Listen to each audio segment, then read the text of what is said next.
Στις 5 Νοεμβρίου η Αγία μας Εκκλησία εορτάζει τους Αγίους Γαλακτίον και Επιστήμη. Οι Άγιοι Γαλακτίον και Επιστήμη έζησαν τον 3ο αιώνα μετά Χριστόν, όταν αυτοκράτορας ήταν ο Δέκιος. Οι Έλληνες γονείς του Γαλακτίωνα, Κλειτοφών και Λευκήπη, ήταν πρώτα ειδωλολάτρες. Κάποιος όμως ιερομόναχος που ονομαζόταν Ονούφριος τους προσέλκυσε στην χριστιανική πίστη. Από τότε διέθεταν τα πλούτη τους σε κάθε αγαθοεργία. Το δε γιο τους Γαλακτίωνα ανέθρεψαν εν παιδεία και νουθεσία Κυρίου, δηλαδή με παιδαγωγία και νουθεσία σύμφωνη με το θέλημα του Κυρίου.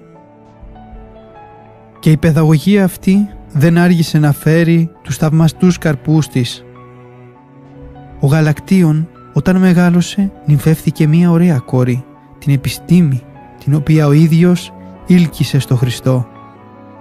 Η ζωή τους κυλούσε αφιερωμένη στην υπηρεσία του Λόγου του Θεού και στη διακονία του πλησίον, όπου ξέσπασε ο διωγμός του Δεκίου. Τότε ο μεν Γαλακτίων πήγε σε μοναστήρι του όρου Σινά, η δε Επιστήμη σε γυναικείο κοινόβιο.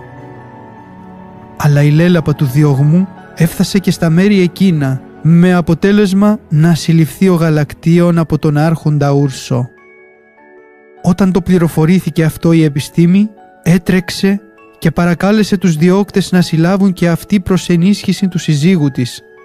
Ο άρχοντας Ούρσος, μην μπορώντας να τους πείσει να αλλαξοπιστήσουν, αφού τους βασάνισε σκληρά, στο τέλος τους αποκεφάλισε. Το απολυτίκιό τους είναι σε ήχο πρώτο.